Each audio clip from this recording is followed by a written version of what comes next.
Ouvir Imagens com Gisele Beigelman.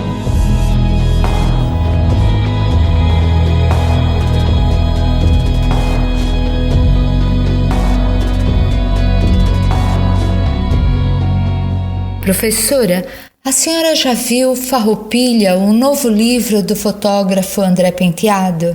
Leila, eu estou com o livro aqui nas minhas mãos, diante dos meus olhos, e eu não estou vendo este livro, eu estou lendo as imagens deste volume que integra uma longa pesquisa que o André Penteado vem realizando desde 2013 e que ele denominou Rastros, Traços e Vestígios.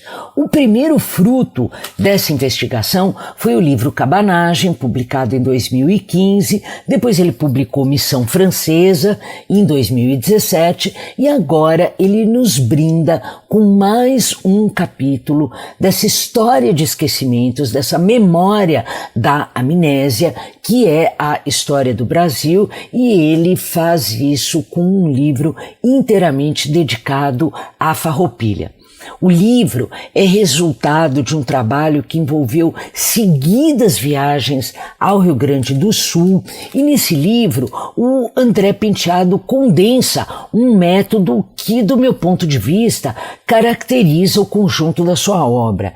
O André Penteado escreve visualmente uma outra história do Brasil a partir dos seus ensaios fotográficos.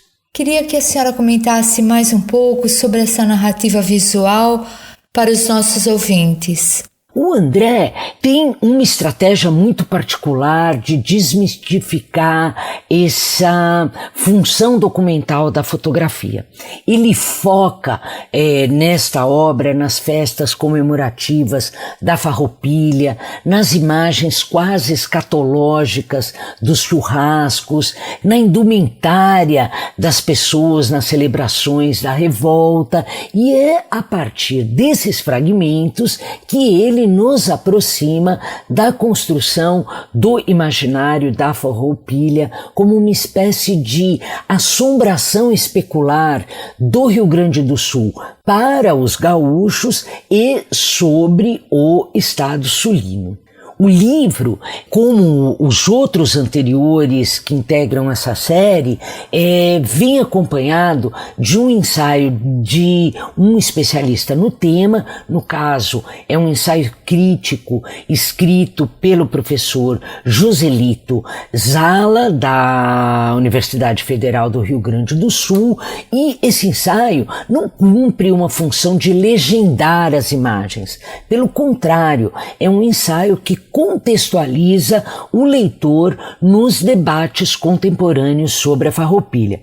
Tem também um outro ensaio que foi escrito pelo crítico e curador Ronaldo Entler, que sintetiza a força da obra do André Penteado. O Ronaldo Entler afirma que a obra do André se refere aos tempos que um acontecimento percorre até que possa nos devolver um olhar. Eu concordo integralmente.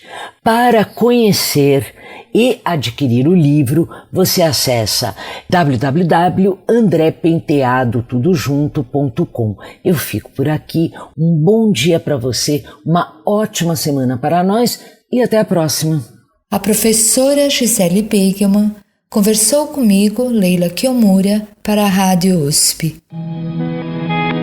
Ouvir Imagens com Gisele Beigelman.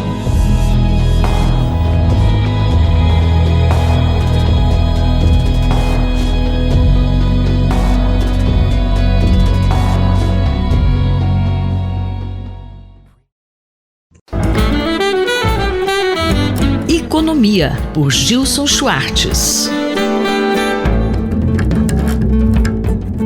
Professor, qual o tema da coluna hoje? Nosso tema hoje é a economia pós-Covid, que deve ter um Estado mais flexível, um modelo verde e igualitário.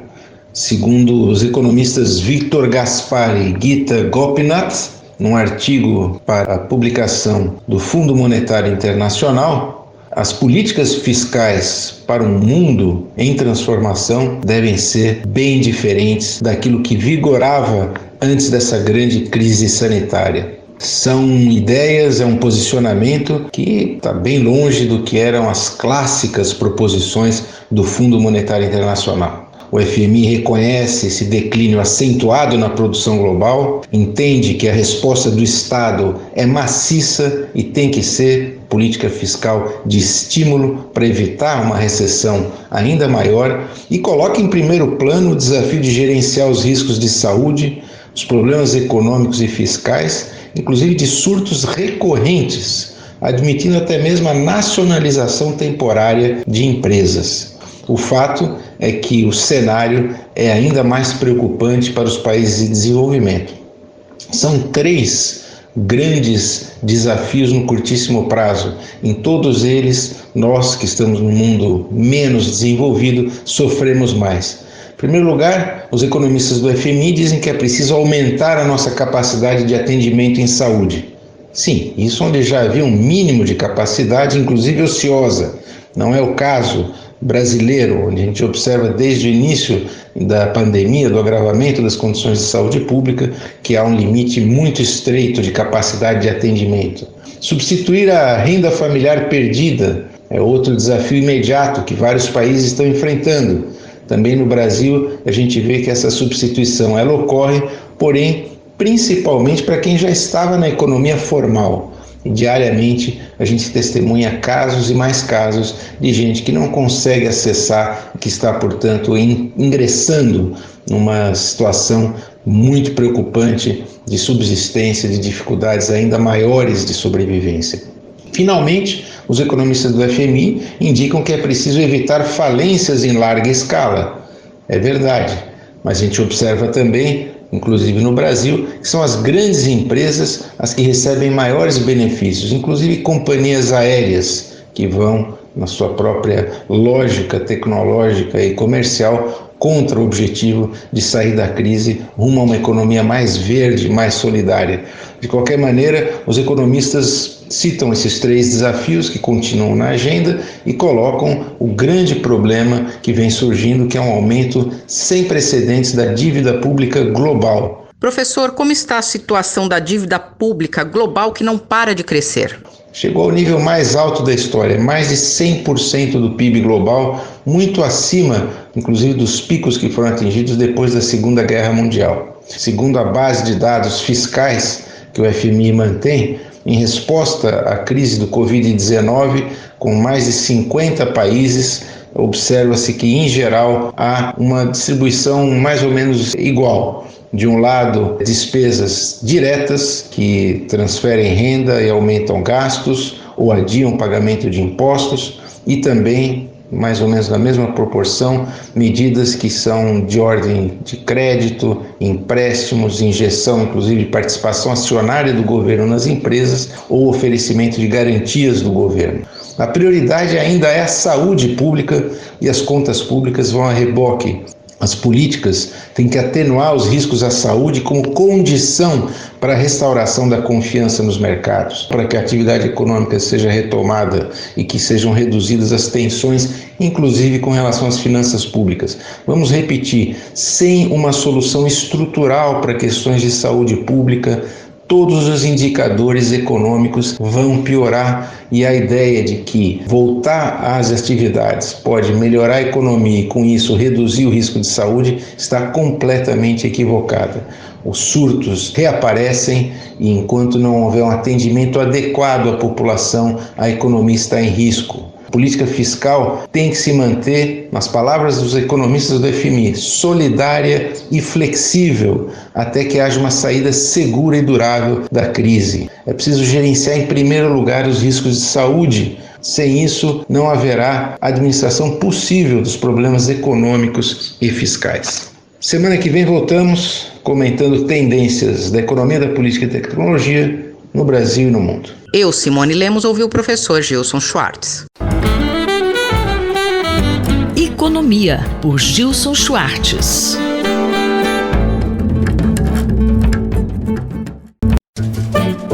Horizontes do Jornalismo, por Carlos Eduardo Lins da Silva. Professor Carlos Eduardo, já faz tempo que a violência digital contra jornalistas vem aumentando. Inclusive, nós já falamos sobre isso em outras colunas. As empresas, tanto as de imprensa quanto as responsáveis pelas redes sociais, elas estão fazendo sua parte para defender esses profissionais? É difícil responder assim genericamente, porque, é claro, são muitas empresas jornalísticas, são menos as empresas das plataformas de mídias sociais. De um modo geral, eu acho que se dá pouca atenção a esse aspecto que é cada vez mais importante na vida de um jornalista profissional nos principais países do mundo, pelo menos, mas talvez em todos. Os danos psicológicos e os danos emocionais que são sofridos pelas pessoas que recebem esse tipo de assédio são imensos. Eu acho que as empresas deviam dar aos seus funcionários, as empresas jornalísticas, deviam dar aos seus funcionários assistência psicológica, assistência emocional, deveriam dar assistência jurídica em alguns casos e deveriam principalmente levar a sério as eventuais reclamações que os seus empregados jornalistas fazem. Quanto às empresas das plataformas de mídias sociais, essas realmente não têm feito a sua parte. Elas deveriam, no mínimo, começar mudando os algoritmos que dão prioridade a postagens que são mais agressivas, que são mais violentas, porque essas postagens atraem mais leitura, atraem mais posts de resposta, e isso faz com que o seu negócio melhore.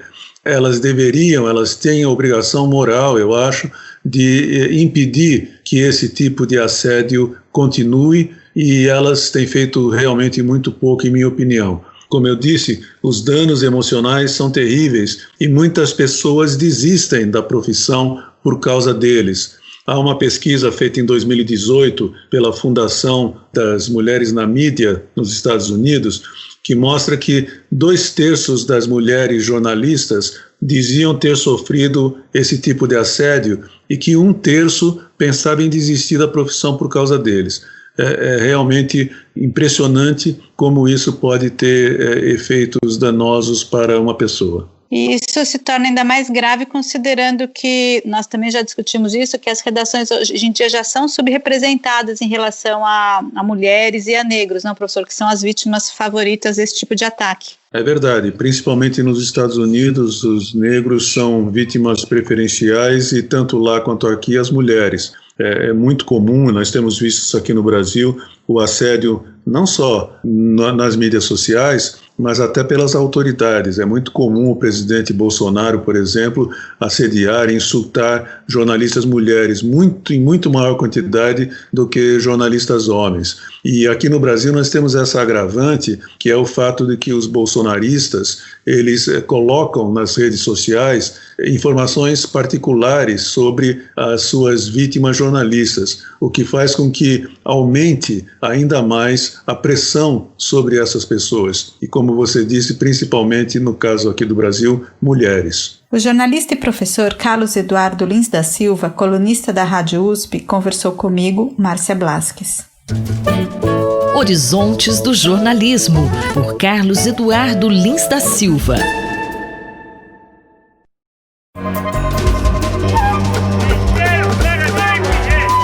Saúde e Meio Ambiente, por Paulo Saldiva. Bom dia, professor Saldiva. O comércio e os restaurantes estão sendo abertos, com horários diferenciados. E quais os cuidados que temos que tomar, uma vez que estamos num período de flexibilização de controle da Covid-19? Alô, Cinderela, olá, ouvintes da Rádio USP. É um prazer falar com vocês novamente sobre saúde e meio ambiente. Bom, após 3 meses de aumento do número de casos e, infelizmente, de mortes, a cidade de São Paulo começa a apresentar uma saída desse patamar e uma queda de novas ocorrências, felizmente. Isso é bom porque ocorre justamente no momento em que houve a abertura da cidade para novas práticas econômicas, como, por exemplo, nós estamos abrindo restaurantes e comércios. Mais do que nunca é chegado o momento de tomarmos cuidado com a nossa saúde, utilizarmos de forma mais responsável e mais eficiente as proteções individuais, as máscaras, a higienização das mãos, uma vez que nós vamos, após esse tempo de isolamento, querer sair um pouco mais às ruas e frequentar alguns espaços onde várias pessoas estão juntas. Chegado o momento mais do que importante também de proteger os trabalhadores, pois enquanto nós iremos entrar num comércio ou num restaurante e ficar lá por alguns minutos, essas pessoas permanecerão lá por horas, tendo então maior risco. Existe então um problema de saúde laboral e devemos preservar a saúde daqueles que estão trabalhando para que a cidade volte ao normal. Enquanto isso, a doença se espalha para novas regiões, mas eles já terão tido um exemplo clássico daqui, da cidade de São Paulo, o epicentro da doença no Brasil e que acumulou um grande número de casos. Professor, qual a lição que podemos tirar dessa situação que estamos vivendo há 3 meses por conta da pandemia? Foi uma lição trágica, mas mostra claramente que a relação entre saúde e meio ambiente não depende somente da toxicidade do agente, seja ele um agente biológico, como vírus ou poluição do ar, não depende somente das nossas fragilidades, como a idade e as doenças que temos, que adquirimos ao longo da vida, mas também da organização urbana, da moradia, do transporte, das relações de trabalho e do nosso entendimento do bem-estar coletivo. Vamos então estimular as práticas de proteção individual e tentar fazer com que essa queda dos casos não seja apenas uma tendência momentânea ou seja, não podemos perder o caminho virtuoso que começamos a trilhar. Essa é uma mensagem mais otimista do que as anteriores. Espero que ela continue assim, espero que a situação da nossa cidade continue assim e que nós tenhamos aprendido a controlar uma pandemia a partir de condutas individuais. Um abraço, tudo de bom para vocês, até a próxima. Eu sou Cinderela Caldeira e conversei com o professor Paulo Saldiva para a Rádio USP. Voltamos na próxima semana. Saúde e Meio Ambiente, por Paulo Saldiva.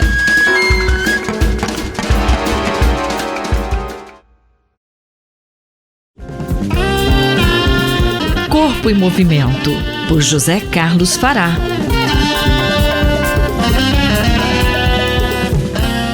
Embora ainda não haja estudos detalhados sobre segurança durante a prática de atividade física, o professor Fará reforça a importância de seguir protocolos das autoridades sanitárias. Com relação ao distanciamento adequado entre as pessoas, há a indicação de 5 metros.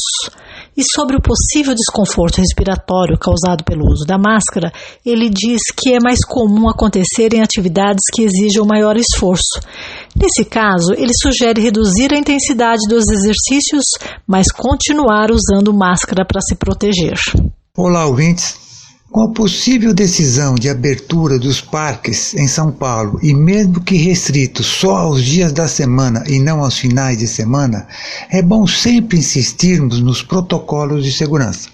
A mesma importância que é dada ao uso do álcool gel e obrigatoriedade de máscaras, também é necessário sempre alertar para os protocolos de segurança para a prática da atividade física ao ar livre. Esses protocolos são amplamente divulgados, seja pelas autoridades sanitárias, pelas mídias e também, inclusive, pela nossa coluna. Mas sempre é bom revisá-los, para que se torne um hábito e, assim, mais segurança para a prática da atividade física. Vamos lá. Mesmo que não haja comprovação científica, é possível o uso de máscaras em atividades leves a moderadas. Podemos sentir um pequeno desconforto no início da prática da atividade e necessita de uma adaptação, mas é totalmente possível ser realizada. Agora, como já lembrado em colunas anteriores e também algumas mídias já discutiram isso, para atividades de alta intensidade pode prejudicar o rendimento esportivo, que a troca da máscara deverá ser mais frequente e, em alguns casos, algumas pessoas podem passar mal devido ao aumento muito grande da frequência respiratória e cardíaca. Isso pode levar a algum desconforto. Neste caso, é melhor não fazer nessa intensidade, diminua e continue usando a sua máscara. Em relação ao distanciamento adequado, também não há evidências científicas muito claras, mas se acredita que 5 metros seja uma distância segura entre as pessoas para caminhar, correr, nadar, pedalar ou outras atividades. Deve-se evitar a prática da atividade física ao lado de outras pessoas, com exceção das que convivem na mesma casa e que vão praticar juntas.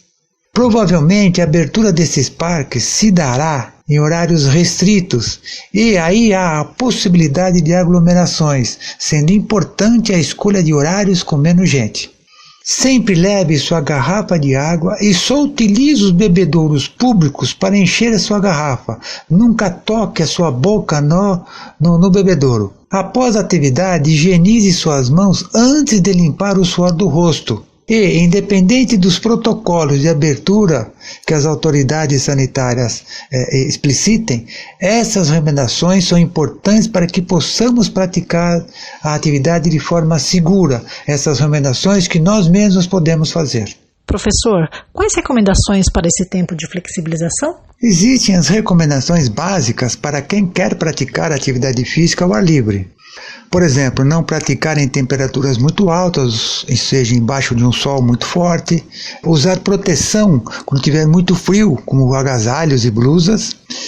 E uma recomendação importante é que, como ficamos muito tempo em quarentena, comece a atividade física a que você escolher bem devagar, sem pressa. Em atividade física não se recupera tempo perdido. Como tivemos paciência durante a quarentena, na flexibilização não pode ser diferente. E como última dica, não vale a pena nos expormos a uma situação de risco para o Covid. Repito que, independente dos protocolos de segurança, a nossa atitude e bom senso é o que vai fazer a diferença. Boa prática da atividade física. Este é José Carlos Fará, falou comigo, Ivanir Ferreira, para a Rádio USP. Anote aí, se você tiver alguma dúvida ou queira mandar alguma sugestão para essa coluna, envie um e-mail para ouvinte@usp.br, aos cuidados do professor Fará. Corpo em Movimento, por José Carlos Fará.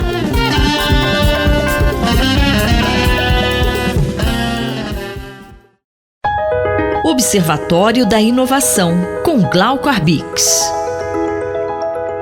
Bom dia. Contra o coronavírus, neste momento, somente a prevenção. Mas já temos uma boa notícia, que é o desenvolvimento de novas vacinas contra a Covid-19 no Brasil. Bom dia, professor Glauco.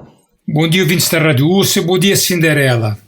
O Brasil, depois de relutar, sair, disfarçar, se afastar, por quase 2 meses, finalmente assinou o acordo com a Universidade de Oxford e com a AstraZeneca, que é uma empresa gigante do Reino Unido, para desenvolver os testes ligados à vacina contra a Covid-19. É uma notícia extremamente importante, que foi tomada, ainda que tardiamente, também foi tomada por conta do gigantesco número de casos que o Brasil está exibindo, o que é uma pena, certo? Mas é super importante a gente realçar que foi exatamente a qualidade da ciência brasileira que possibilita esse tipo de engajamento do Brasil na produção da vacina contra a Covid-19. É surpreendente esse dado depois de a gente viver, a gente percebe a cada dia críticas e posicionamentos do governo federal, de ministros, do próprio presidente da República, desdenhando a atividade da universidade, da ciência brasileira, diminuindo o seu impacto, o seu peso e, mais ainda, com uma atitude que dificulta o entendimento e o próprio combate da pandemia, né? Em especial pela posição chamada negacionista, certo? ou que tende a minimizar o impacto sobre a vida da pandemia atual que sacode o mundo e já fez mais de 55 mil mortos aqui no Brasil. Professor, o que fez o Brasil ser escolhido para testar as vacinas que estão sendo desenvolvidas no país? Esse é um ponto chave, triste, e ao mesmo tempo foi essa curva ascendente, né, quer dizer, essa disparada dos infectados aqui no Brasil é que atraiu a atenção da comunidade, que exatamente encontrou um ponto de apoio na ciência brasileira, na qualidade. É muito significativo que durante os anos 80 e 90, praticamente vários países da América Latina fecharam as suas fábricas públicas de produção de vacinas e soros. O Brasil fez um caminho totalmente inverso nesse período, né? Nós desenvolvemos Programa Nacional de Autossuficiência, programas imunológicos, foram investidos muitos recursos em vários laboratórios públicos, dentre eles o Butantan, aqui do lado da Universidade de São Paulo, e em Biomanguinhos, né? O Brasil tem equipamentos, laboratórios, gente qualificada exatamente para desenvolver vacinas importantes, avançadas e com tecnologias de alta complexidade. É preciso muito conhecimento, muita prática e muita qualificação para exatamente desenvolver essa vacina. A Fiocruz, a Fundação Oswaldo Cruz e o próprio Instituto Butantan, assim como a Universidade Federal aqui de São Paulo, já tinham dado mostras da sua capacidade quando desenvolveram as atividades relacionadas ao H1N1 ou em relação à doença de Chagas, ou à Zika, ou HIV. Quer dizer, o Brasil tem capacidade, e é exatamente essa capacidade construída ao longo de décadas que permite o Brasil dar esse passo. Então, os cientistas estão de parabéns e a gente torce para que a vacina que está entrando no teste clínico ela dê certo, porque ela vai salvar vidas.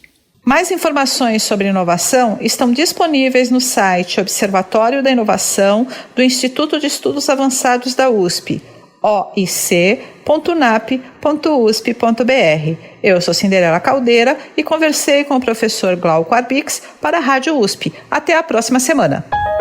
Observatório da Inovação, com Glauco Arbix.